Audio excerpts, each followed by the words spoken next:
right, welcome back. It's the Riz Show. Steve Ewing joins us.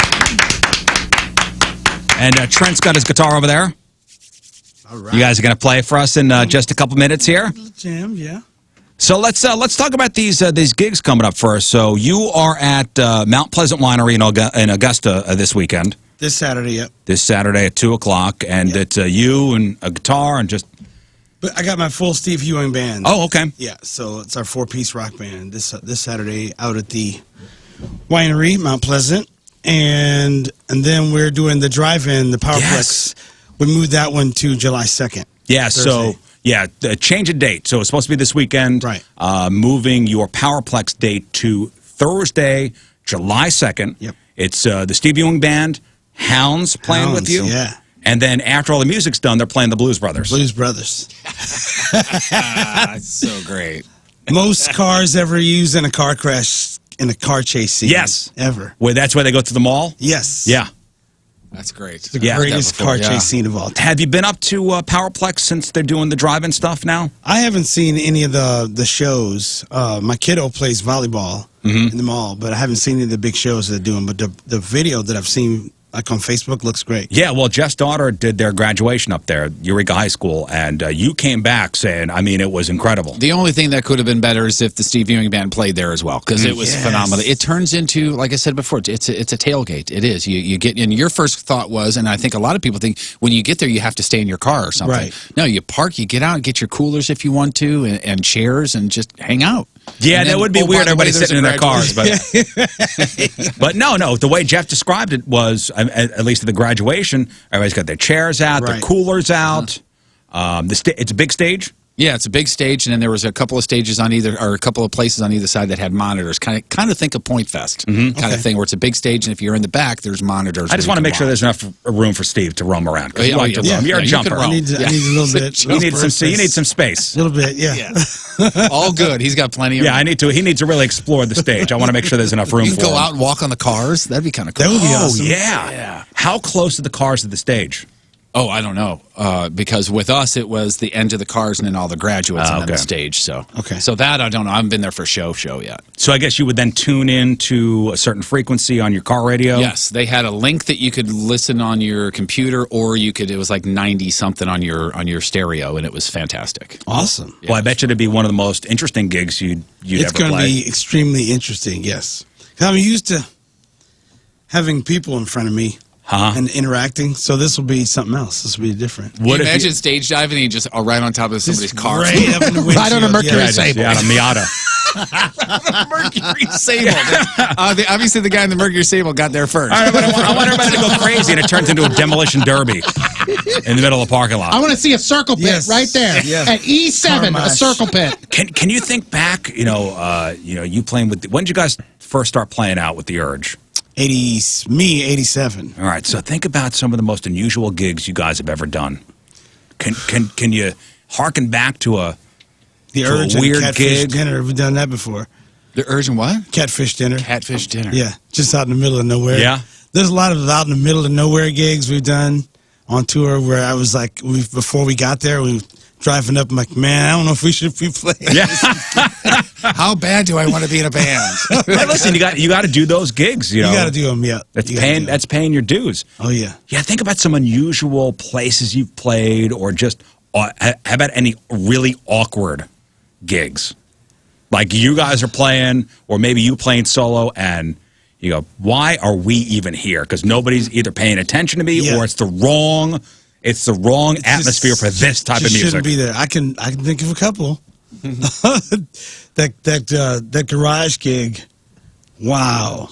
Just Yeah. in somebody's garage? Yeah, we play all kinds of private gigs. Like one where one of the guys that was there was just looking at us the whole time, just like this. Snarling. Yeah, he At just was right in my face, just looked at me like for 3 hours. Just looked at me like that. Maybe that's why he hired you, just to mean mug you for 3 hours. Hey, listen, as long as the check clears. Yeah, hey. I know when I don't like something, I watch it for 3 hours straight. That's what I do. And pay for it. Yeah, I'm paying for this. pay for it. I'm paying for this. Snarl at the guy. For it. Hey, don't I like paid this. for it. I can do whatever I I want. want to make sure that you know that I don't like this. So I'm sitting right here. Life's too short, man. Man. People are strange. Yeah. They really are. But you know what? The people are good. And what happened before the pandemic hit with your hot dog place was, we had received word that both your hot dog joints were closing down. Yeah, we were closing. Yeah, you were closing down, and then an angel came in. Yep, we got my partners came in and helped me get the place back open, and really kind of jump started, like things like started really taking off, and then the pandemic hit, and then we had to really kind of figure out how to shift gears because I didn't want to close, and we do most of our business takeout anyway. So we really kind of pivoted on doing the whole online thing, and we stayed pretty busy. Well, I mean, the first location was Steve's Hot Dogs. Well, first you had a cart. Yep. It was a hot dog cart. Then you opened up a brick and mortar place on the hill. Yep. And then the second location, Tower Grove. Correct. So the hill location closed first.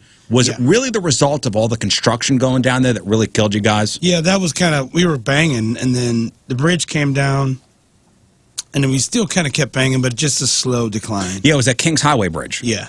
And they shut that down. 3 years. Yeah, so I'd say we lost about 20% of the business when the bridge came down. And then from then it just kind of slowly kind of started doing this. And I had the other one open. Yeah. But I was still paying rent over here, and so I was stuck in that lease. And so when I finally got a chance to get out, that's when we closed the hill. Yeah, you think of some of these projects to make areas, look better, be better, infrastructure, and cool, man, we're getting a new bridge. Yeah. I will put a trolley in and the loop. Man, it's gonna be great. Yeah, shrapnel's a good word. Yeah. But then while all that stuff is being done, the businesses. Even a detour, a small detour, will affect a business. It changes everyone's habits because they no longer go to your place. They figure they find someplace else to go to. Yeah, right. Because it may inconvenience them for 3 minutes, but in their head they're like, right. Well, I got to go where to get Steve's place? Remember, Highway 40 was shut down for how many years? Oh yeah.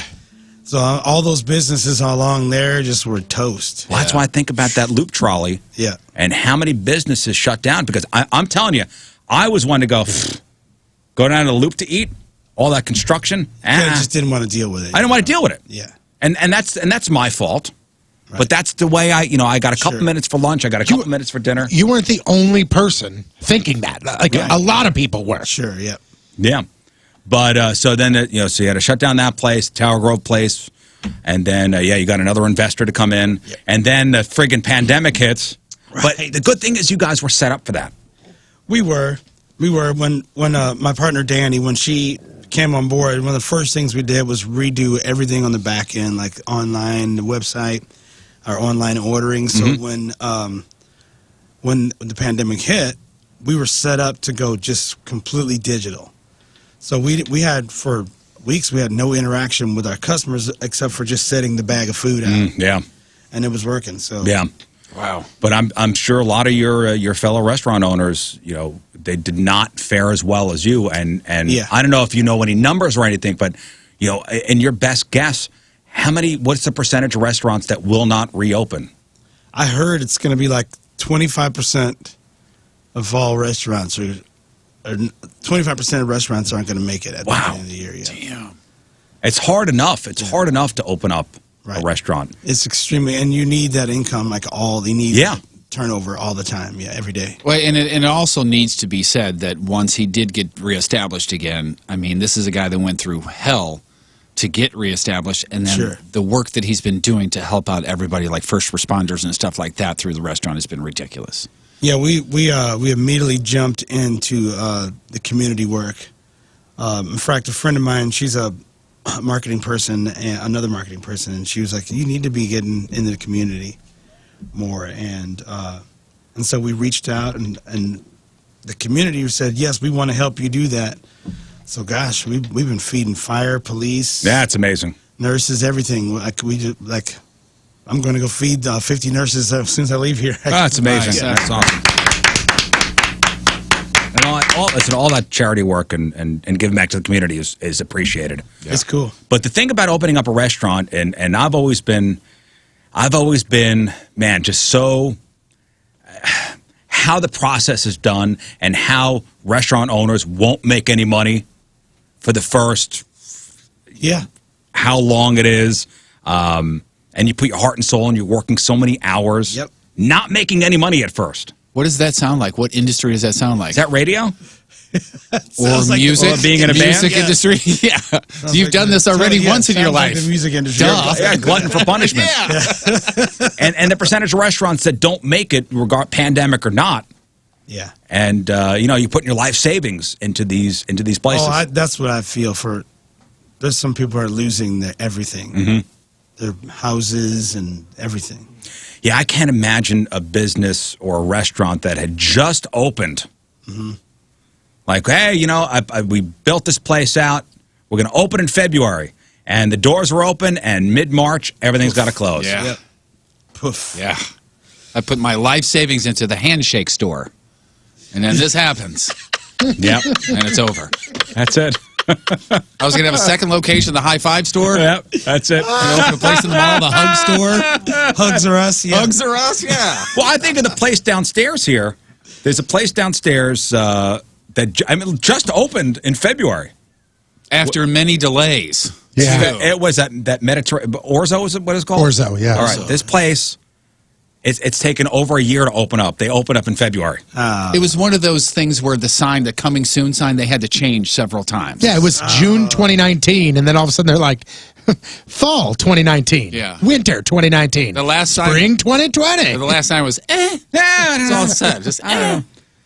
Just keep checking, it said. So, That's where the provisions used to be down there, right? I think so, right on the corner there, Yeah. right behind the fountain, yeah. so while all this is going on, you're going through, the stuff with the restaurants and, dealing with all that stuff. We open up, the Riverfront Times website and see a picture of you bodybuilding on stage. Yeah. I go, where does it? So you're doing bodybuilding competitions? Where do you get the time to work out? I get like this much time in the morning. I get about 30 minutes in the morning. I go in. That's about it. Like there's an oiled up Steve Ewing and really, really tight, a tight Speedo Yes. flexing. So I think I'm gonna probably compete one more time this year. I'm gonna try to compete one more time. Which one are you going to do? Because I want to do the same one as you. You don't want to tie, right? Yeah, I don't. And also, Jeff wants to watch from the stands, Right. but very creepily. From behind. This year I'll be. You need a locker room competing in attendant? the, You need a grease guy? Because I got a grease guy. you up, Steve. Jeff wants to be your Seeing it greaser. now. Jeff's got real soft Oh, hands. that's hilarious. This year I'll be competing with the 50-year-olds though. So Whoa! I'm in the 50-year-old group. Yeah. Wow, how old? You're 50 now? I'm 49. I'll be 50 when I compete. Wow. See, when you do it like I run a lot, I do a lot of 5K. So when you hit certain levels, it's really easy to medal. Like when I first turned 50, it's easy to medal because Yes, that's why I'm like, yes. you're the young guy in the 50 to 55 section Yes. or All whatever. right, so we did a 5K last year, and this is a true story. Jeff accidentally put himself down as a 97-year-old. You should see the medal for the He 90 put himself and up. down as a 97-year-old accidentally, and when the results came out, it was like Jeff Burton was first in his age group, and you go, holy cow! We didn't know until like a couple days later what the mistake was. Yeah. And you beat a guy who was in a walker, right? I swept the leg. And you know what? It says first place on the medal, and that's all that Yes, matters. that's all you guys saw. It doesn't say 97-year-old first Yeah. place, just says first place. So all it takes is a half-hour a day just to work look out. like that. I'm getting about right now. I'm getting nothing, but when I'm really like into it, I get about a half hour to 45 minutes. So you just kind of just go as hard as you can and get to work. Putting up a lot of weight. Try to put up as much. What as do you we can. what do we mention now? I don't really bench anymore because my shoulders won't let me do that anymore. But I do. I do a lot of squatting. A lot of squatting, Do a lot of squatting. like Yes. weighted. So does Jeff. Weights. Do you have Crohn's disease too? You look great. Holding weights and stuff. Like with the big bar. Yeah. How much? How much weight do you put on there? 7,000 I'm pounds. I'm not squatting that much. I'm old. I'm usually squatting around 225.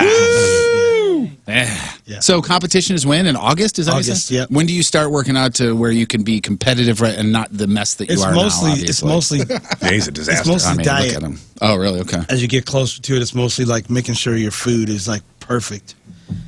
So you set like your what they call macros, so protein, carbohydrates, fats, and you're just sticking this little. Yeah, so like leading up to the competition, what's a typical eating day like? I'm usually eating like every 2 hours. It's a high protein diet, so A lot of fish, a lot of chicken. a lot of fish, a lot of chicken, some steak, a little bit. But you just cut back on the double stuff Oreos and just go with the regular Exactly. Oreos, right? Yeah. Yes. That's what you do. Like no breads or anything? No, I have like a set amount of carbohydrates, but yeah, I cut bread out. Wow. Yeah. Damn. The amount of self-control is Yeah. just... That's the hardest part is the keeping their diet together. Well, especially working at a restaurant with all those great foods, hot dogs and burgers and... Man, it's the... God, how do you do it? At what point did you go, all right, I'm going to wear this on stage, that little bitty thing that you wear, and do you pick that out somewhere, or where does that come from? Well, when you are competing, because I didn't know any of this stuff, so some friends of mine actually ones convinced me to compete. Like, you should do it. I'm like, I don't know. Like, no, you should do it. So they gave me the whole rundown on where you buy this stuff. And there's a bunch of websites where you buy stuff. Where do you buy the oil? Jeff's asking. Because I would like to be a wholesaler. Do you buy that by the gallon? Wifey was my oiler. Is that like a Sam's Club thing? You got that coconut oil? The recurring charge every month. It's pretty intense, though. The whole process is extremely intense. It's pretty crazy. Like day of kind of stuff? Yeah. Yeah. I mean, it's a long day because you get on stage 3 times. Because you have to judge you twice during the day or whatever, but then you have 3 routines. And stuff, so it's pretty crazy. All that flexing. You flex certain ways, show off certain muscles. You're dead. Man. Do you ever, when you're out there, just a little No. pushing too hard or anything? The pushing toot? The There's flexing nothing- toot? You go flexing You get up there, toot? there's nothing to push out. Yeah, the old Somebody the has. old flexing toot. No, it's... Oh, that's great. Man, Steve Ewing does it all. Am I right? Yes, yeah. I mean, he's a bodybuilder. You're a restaurant owner. You're a philanthropist. Yeah. You're a phlebotomist, I heard, too. I'll take your blood. Also- I know what a phlebotomist is. Yep. Magician. At that age, you know, right? A magician. and Decent zoologist. Yeah, decent singer. So you are doing the Mount Pleasant Winery this weekend, Saturday, 2 o'clock with the Steve Ewing Band, and then don't forget about the Powerplex gig Thursday, July 2nd. That's up at the Old Mills Mall. You're playing with Hounds, and then after all the music's done, Blues Brothers, the Yes. movie. Amazing. And get there for Hounds, too. Hounds is great. They're so good, yeah. Yeah, I saw them. They opened for Greek Fire, right? Correct, yeah. At the Ho Over at Show. Del Mar. Yeah, they were wonderful. Yeah. Fantastic. They got a new deal. They got a record deal. Yeah. Yeah. So they're going to be doing some big stuff. So soon. they signed a record, so they're millionaires now, right? Yeah, that's Signed it. a record. That's how that Sign the immediately deal, works. So boom. cool, yeah. Buy a new That's it. Mercedes. Yeah, Yeah. exactly. So would you like to, could you please sing a song for us? Yes, sir. That would be wonderful. Trent's got the guitar. It's Steve Ewing here. Let me try to mix this on the fly here. I'm going to do my best. Here we go. Steve Ewing, Rich Show.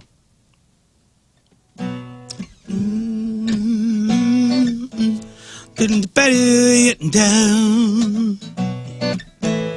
There's a little black spot on the sun today. It's the same old thing as yesterday.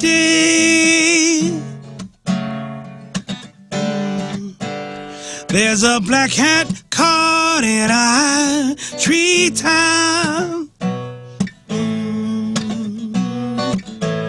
There's a flag parade and the wind won't stop. I have stood here before inside the pouring rain, with the world turning circles, running round my brain. I guess I'm always hoping chilling this rain, but it's my destiny to be the king of pain. All right. Getting better down. There's a little black spot on the sun today. That's my soul up there. It's the same old thing as yesterday. That's my soul up there. There's a black hat caught in a treetop. That's my soul up there. There's a flag parade and the wind won't stop. That's my soul up there. I am stood here before inside the pouring rain, with the world turning circles, running round my brain. I guess I'm always hoping chilly in this rain, but it's my destiny to be the king of pain. There's a king on a throne with his eyes torn out. There's a blind man looking for a shadow of doubt. There's a rich man sleeping on a golden bed. There's a skeleton choking on a crust of bread. Woo! King of pain.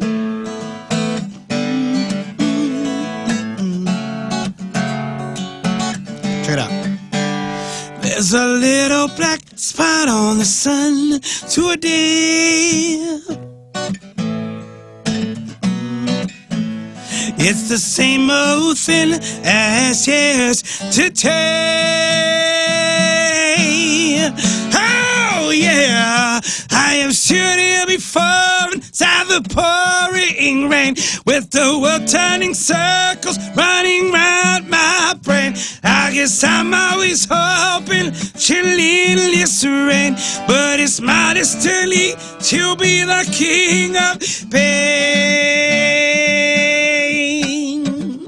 Huh. King of pain. I will always be king of pain. I will always be king of pain. I will always be king of pain. Wow. Yeah. Steve Ewing and Trent. That guy Trent there's pretty good too, huh? He can do that thing with that guitar. First time they've done that. All right, see the Steve Ewing Band Saturday over at Mount Pleasant Winery in Augusta. That's at 2 o'clock. And then over at Powerplex Thursday, July 2nd, playing with Hounds and the Blues Brothers movie playing after all the music's done. Thank you guys so much for coming in. Love you guys.